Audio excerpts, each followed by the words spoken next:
Hello everyone, and welcome. I'm excited to kick off this presentation on types of parsing. Today, we'll explore the different methods used to analyze and understand language structures. We'll cover the main types of parsing, how they work, and where they are commonly applied. So let's get started and dive into this fascinating topic. In NLP, we use a variety of algorithms and methods to understand and analyze text. These include large language models, or LLMs, statistical models, reasoning engines, machine learning, deep learning, and rule-based systems. All of these tools help us process language more effectively. A key technique we often rely on is called parsing. Parsing involves breaking down text or speech into smaller parts, which makes it easier to classify and understand. There are different types of parsing. Syntactic parsing, for example, looks at the grammatical structure of sentences to identify how words and phrases fit together. On the other hand, semantic parsing goes a step further to derive meaning from the text. Both forms of parsing are essential because they allow us to interpret language more accurately, helping machines understand not just the words, but the underlying message. This is fundamental to the overall goal of NLP, to enable computers to process human language in a meaningful way. Let's start with segmentation. This is about breaking larger texts into smaller, meaningful chunks. Usually, we do this at the end of sentences or at punctuation marks. The goal here is to organize the text better so it can be analyzed more easily later on. Next is tokenization. This process involves splitting sentences into individual words, which we call tokens. In English, this is pretty straightforward because words are generally separated by spaces. However, in languages like Thai or Chinese, tokenization becomes more complex. It relies heavily on understanding vocabulary and morphology to accurately split the text into meaningful parts. Now let's talk about stemming. This is where we reduce words to their root form, or stem. For example, words like breaking, breaks, or unbreakable all get reduced to break. Stemming helps us minimize variations in word forms, making analysis simpler. But it's important to remember that depending on the context, stemming might not always give us the most precise root. For example, in the sentences, I'm going outside to rake leaves, and he always leaves the key in the lock. Both leaves and leaves stem to the same root, which is leave. Finally, we should mention that syntactic parsing may be involved in more advanced analysis. It's about understanding the grammatical structure of sentences, which helps in grasping the deeper meaning of the text. All these steps, segmentation, tokenization, stemming, and parsing, are key building blocks in processing language for analysis, fitting into the broader theme of understanding and interpreting textual data effectively. Let's talk about lemmatization. It's similar to stemming, but it takes things a step further by considering the part of speech of a word to find its most valid root, or lemma. For example, in the sentence, I'm going outside to rake leaves, the lemma for leaves is leaf. And in he always leaves the key in the lock, the lemma for leaves is leave. Next, we have part of speech tagging. This process assigns grammatical labels, like noun, verb, adjective, to each word based on its role in the sentence. It's crucial in NLP because understanding the parts of speech helps computers grasp the sentence's structure and meaning. Then there's named entity recognition, or NER. This uses algorithms to identify and classify things like people, dates, places, and organizations within text. It's especially useful for tasks like answering questions or extracting specific information from large amounts of data.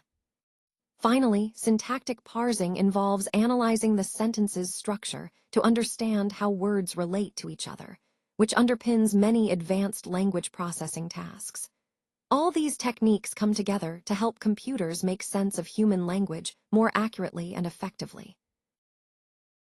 Semantic parsing is all about analyzing the grammatical structure of sentences and understanding the relationships between words and phrases to uncover the intended meaning. It's like breaking down a sentence to see what it truly conveys beneath the surface. This process is especially important because it helps us extract key elements such as how people feel, why they're engaging in a particular interaction, and the details surrounding the situation.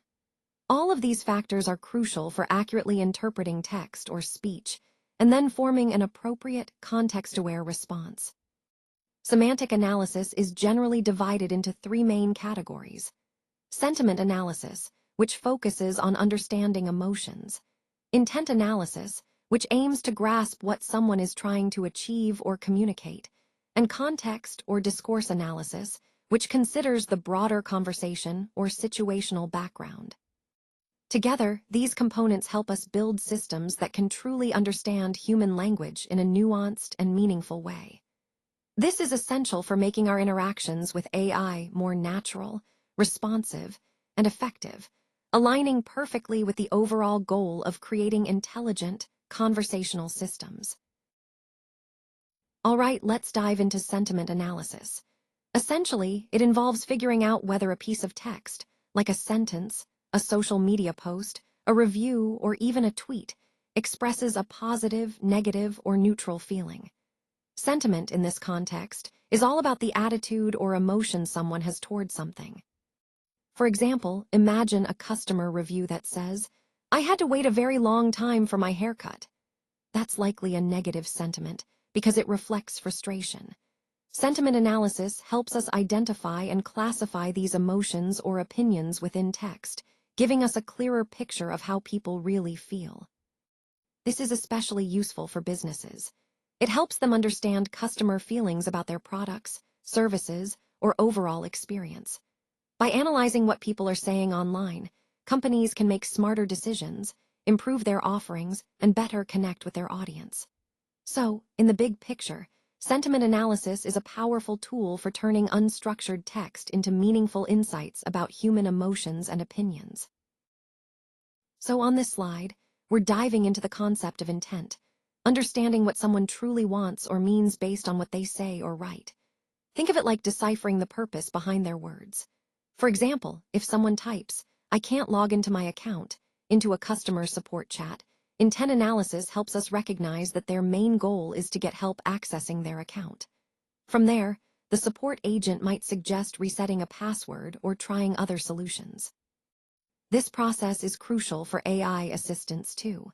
They use intent analysis to interpret user requests accurately and then deliver the most appropriate response or action. Understanding intent is a key piece of the bigger picture in making interactions more natural and helpful. It's all about getting to the heart of what the user wants so we can serve them better. Natural language heavily depends on context to be understood correctly. When we interpret a statement, that interpretation can change depending on the situation, the details shared, and the common understanding between the speakers. Context analysis is all about understanding these surrounding clues to make sense of what's being communicated. For example, if someone says, "They had a ball," context analysis helps us figure out whether they mean a fancy dance, a sports game, or just having a lot of fun. It does this by looking at what was said before, the topic at hand, and other relevant factors. By considering the broader context, relationships between words, and additional information, NLP systems can understand language more accurately. This is a crucial part of discourse analysis, which helps machines grasp the full meaning of conversations and texts, making our interactions with technology more natural and effective. Fine-tuning is a process where we take a pre-trained AI model and continue training it on specific data. This helps the model perform much better for a particular task or in a certain domain.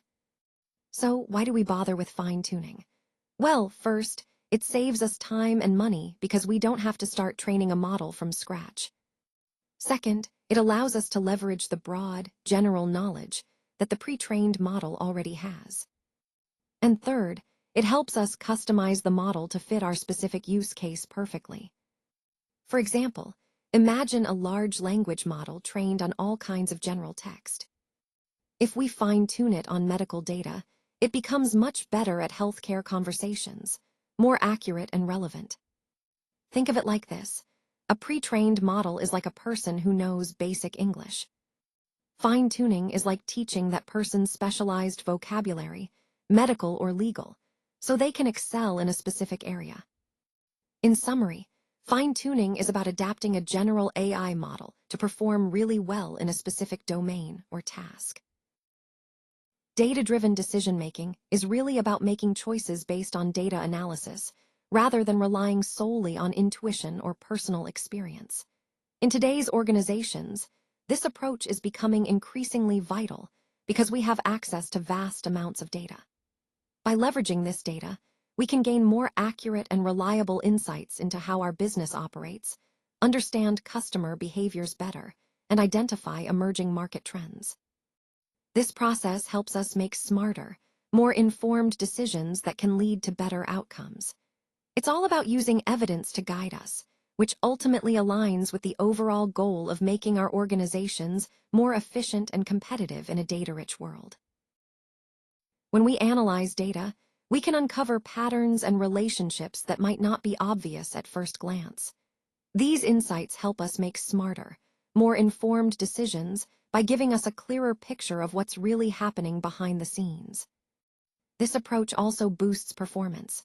By looking at data, organizations can pinpoint where they can cut costs, improve efficiency, and streamline operations, leading to better overall results.